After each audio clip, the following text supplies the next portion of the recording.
안녕하십니까, 강희롱의 클로즈업입니다. 간통죄는 폐지된 지 10년이 지났는데요.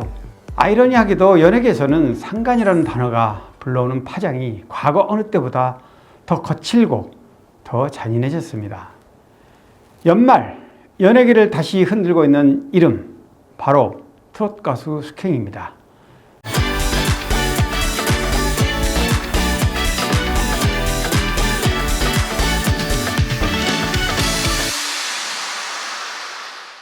유부남 상간 의혹, 자필 사과, 출연 중이던 현역가왕 3 하차, 활동 중단.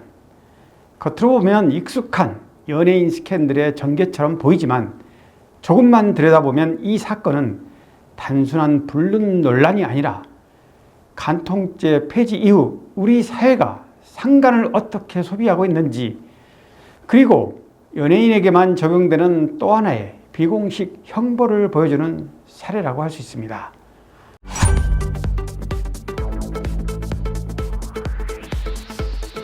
먼저 분명히 짚고 가야 할 부분이 있습니다. 2015년 2월 헌법재판소는 간통죄에 대해 위헌 결정을 내렸습니다. 중요한 건 헌재가 불륜을 정당화하거나 합법으로 인정한 것이 아니란 점입니다. 헌재의 판단은 단 하나였습니다. 성인 간 합의된 성관계를 국가가 형벌로 처벌하는 것은 개인의 성적 자기결정권을 과도하게 침해한다는 것이었습니다. 그래서 간통죄는 형법에서 사라졌지만 불륜 자체가 허용된 것은 아닙니다. 헌재도 불륜은 민법상 명백한 이혼 사유이고 배우자는 제3자인 상간남, 상간녀에게 손해배상, 즉 위자료를 청구할 수 있습니다. 상간이라는 말은 간통죄 폐지 이후 등장한 민사적 표현일 뿐 의미 자체는 과거의 간통과 다르지 않습니다. 다만 달라진 건 하나입니다. 형사처벌은 없고 민사책임만 남았다는 점입니다.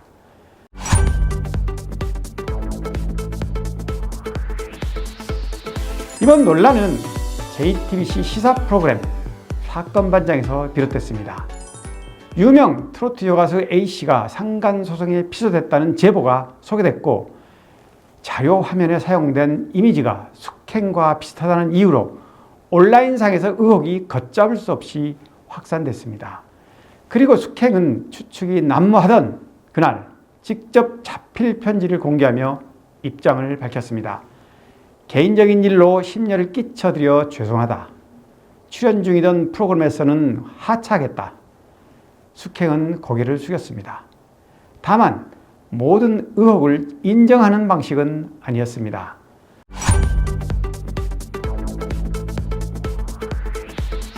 숙행 측 설명은 이렇습니다.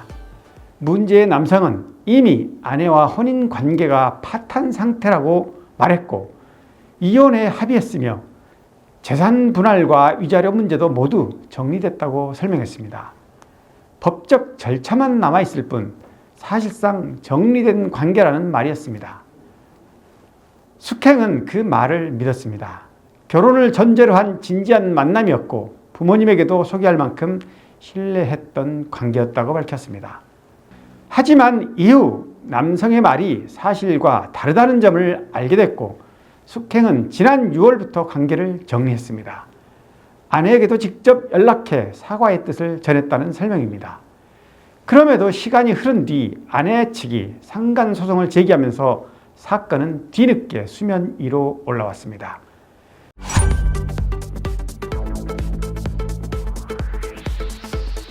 여기서 중요한 포인트가 하나 있습니다. 상간 소송의 핵심은 단순히 만났느냐가 아닙니다. 상대방이 유부남이라는 사실을 알고 있었는지, 그리고 혼인 관계가 실제로 회복 불가능한 상태였다고 인식했는지, 즉 고의성이 판단의 핵심입니다.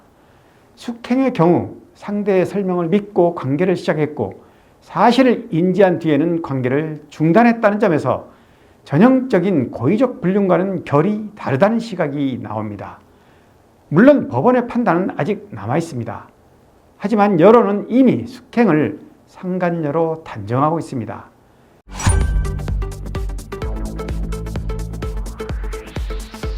이 대목에서 2년 전 배우 강경준 사건을 떠올리지 않을 수 없는데요. 2023년 12월 강경준은 상간남으로 지목돼 5천만 원 손해배상 청구 소송에 휘말렸습니다. 형사처벌은 없었지만 그는 출연 중이던 슈퍼맨이 돌아왔다 해서 하차했고 소속사는 전속계약 연장 논의를 중단했습니다. 그리고 2024년 7월 강경준 측은 청구 인락을 선택합니다. 원고의 청구를 그대로 받아들이는 결정이었습니다. 법원의 판단 이전에 책임을 인정하고 사건을 종결한 셈입니다. 아내 장신영은 남편을 용서했고 가정은 유지됐지만 대중의 시선과 이미지 타격은 피할 수 없었습니다. 강경준 사건은 책임을 인정한 사례였고 숙행 사건은 상대방의 기망 가능성과 관계 중단 시점이라는 중요한 변수가 존재합니다. 하지만 여론은 두 사건을 같은 상간이라는 단어로 묶어버렸습니다.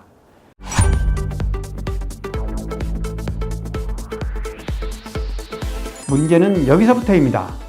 간통죄는 사라졌지만 연예인에게는 여전히 법보다 더 무서운 사회적 형벌이 존재합니다. 법은 고의와 책임을 따지지만 여론은 기다려주지 않습니다. 의혹만으로도 방송 하차, 계약 중단, 활동 중단, 이 모든 게 법적 판단 이전에 이루어집니다. 특히 시사 프로그램 온라인 커뮤니티를 거치며 A씨라는 익명 뒤에 실명보다 더 명확한 암시가 붙고 자료 화면과 댓글 추리가 개인의 삶을 무너뜨립니다.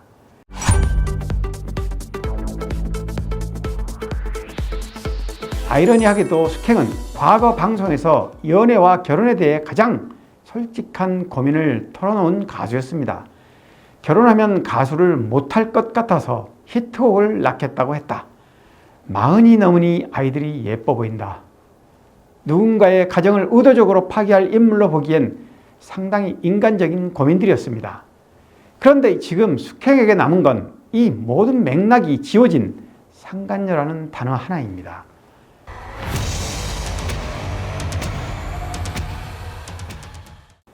간통죄는 사라졌습니다. 하지만 우리는 과연 더 성숙해졌을까요? 법은 판단을 유예하지만 사회는 즉각 처벌합니다. 확인되지 않은 사실이 사실처럼 소비되고 그 책임은 개인이 오롯이 감당합니다. 숙행 사건은 누군가의 잘잘못을 단정하기 전에 우리가 어디까지 비난할 권리가 있는지, 그리고 법과 여론의 역할은 어디까지여야 하는지를 묻고 있습니다. 연예인은 공인이라고 할 수 있습니다. 그러나 공인이라고 해서 모든 의혹이 곧바로 유죄가 되어서는 안 됩니다. 간통죄 폐지 10년, 이제는 법의 판단과 여론의 분노를 구분할 수 있어야 할 시점인 것 같습니다. 숙행 사건은 단순한 스캔들이 아니라 우리 사회가 여전히 누군가를 돌로 치는 방식으로 정의를 소비하고 있다는 사실을 보여줍니다. 우리가 과연 실제 사건 내막을 객관적으로 얼마나 정확히 알고 얼마나 공정하게 판단하고 있는지 지금 다시 묻지 않으면 같은 장면은 또 반복될 것입니다. 강희롱의 클로즈업 오늘 여기까지입니다. 송구영신 2026년 새해에도 더욱 건강하시고 복 많이 받으시기 바랍니다. 고맙습니다.